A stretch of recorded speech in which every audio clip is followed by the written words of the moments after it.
उरोवेदना म्हणजे छातीत दुखणं आणि छातीत दुखणं म्हणजे हृदयविकार का काहीतरी वेगळं? आज आपण एक महत्वाचा विषय समजून घेणार आहोत आणि तो म्हणजे छातीत दुखणं.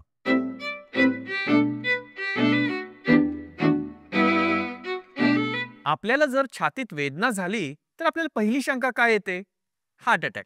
पण छातीत दुखणं हा नेहमीच हार्ट अटॅक नसतो बरं का. मग आपण समजून घेऊया की छातीत दुखण्याची काय कारण असू शकतात. नेमकं कोणतं छातीत दुखणं खरंच हार्ट अटॅक असतं आणि बाकी छातीत दुखण्यासाठी काय काय कारण निघू शकतात.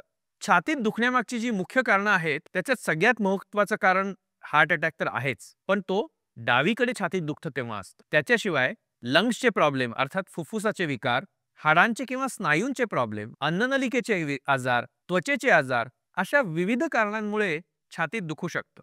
मग आता समजून घेऊया की या वेगवेगळ्या आजारांमुळे छातीत दुखत असेल तर त्यातला फरक कसा काय करणार. हार्ट अटॅकमुळे जे छातीत दुखतं ना त्याच्याबद्दल आता भरपूर लिहिलं आणि चर्चिलं गेलेलं आहे. जर छातीत कोणीतरी दाबल्यासारखं, छातीवर कोणीतरी बसून प्रेशर देते असं वाटत असेल ना तर तो हार्ट अटॅक असू शकतो बरं का. विशेषतः हे दुखणं डावा खांदा, डावा जबडा, डाव्या हाताच्या बोटाकडे जर जात असेल ना तर तो नक्कीच हार्ट अटॅक असतो. त्याच्यासोबत घाम फुटणं, धडधड वाढणं, गुदमरल्यासारखं वाटणं, ऍसिडिटी वाढल्यासारखं वाटणं ही सगळी हृदयविकाराची लक्षणं आहेत. फुफ्फुसाच्या विकारांमध्ये छातीत दुखण्यासोबत ताप येणं, खोकला असणं आणि त्याच्यासोबत दम लागणं अशी लक्षणं असतात.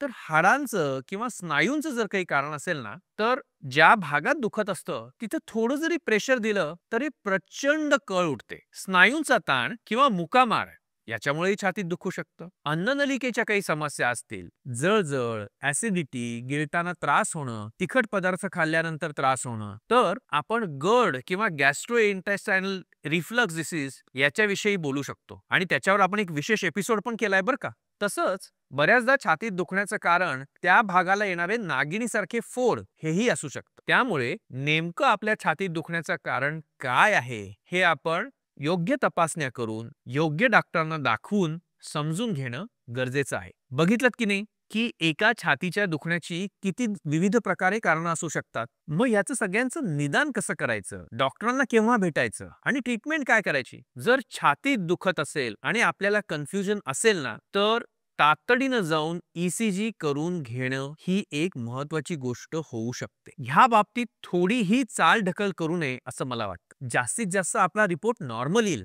हो पण मग ती चांगलीच गोष्ट आहे ना. पण बिलकुल छातीतलं दुखणं अंगावर काढू नका. हृदयविकाराच्या लक्षणांवर आपण आज सविस्तर चर्चा केलेली आहे. विशेषतः डायबेटिस असलेले व्यक्ती, ब्लड प्रेशर असलेले व्यक्ती ह्यांनी तर छातीचं दुखणं थोडी जरी शंका वाटली तरी जाऊन ईसीजी करून घेतलेला कधीही चांगला. सोबत गरज पडली तर छातीचा एक्स-रे, एंडोस्कोपी किंवा गॅस्ट्रोस्कोपी अशा ॲडिशनल तपासण्याही आपल्याला करता येऊ शकतात. सुदैवाने आता सर्व ठिकाणी ईसीजीची सुविधा उपलब्ध असल्यामुळे छातीच्या दुखण्याचं रोगनिदान तातडीनं होऊ शकतं. आपण फक्त उठून हॉस्पिटलमध्ये जाण्याची गरज आहे. जर छातीचं दुखणं स्नायूंच्या त्रासामुळे असेल तर गोळ्या घेऊन, शेक घेऊन ते पूर्णपणे बरं होऊ शकतं आणि जर ते ऍसिडिटीमुळे असेल तर ऍसिडिटीच्या गोळ्या घेऊनही ते बरं होऊ शकतं. प्रत्येक वेळेला छातीचं दुखणं हे हार्ट अटॅकच असतं असं नाही, पण प्रत्येक छातीचं दुखणं हे हार्ट अटॅक समजून आपण कृती करणं महत्वाचं आहे असं मला वाटतं.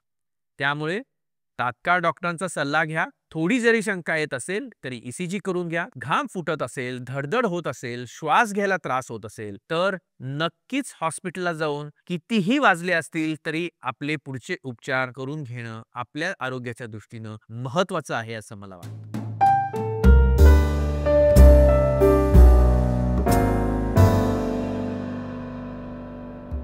आजचा व्हिडिओ पाहिल्याबद्दल मनापासून धन्यवाद. तुमच्याकडे काही प्रश्न असतील ना तर कॉमेंटमध्ये नक्की विचारा. तुम्हाला हा व्हिडिओ उपयोगी वाटत असेल ना तर नक्की लाईक करा, शेअर करा आणि सबस्क्राईब करा. आणि हो, आपल्या व्हॉट्सअप कम्युनिटीलाही जरूर जॉईन करा.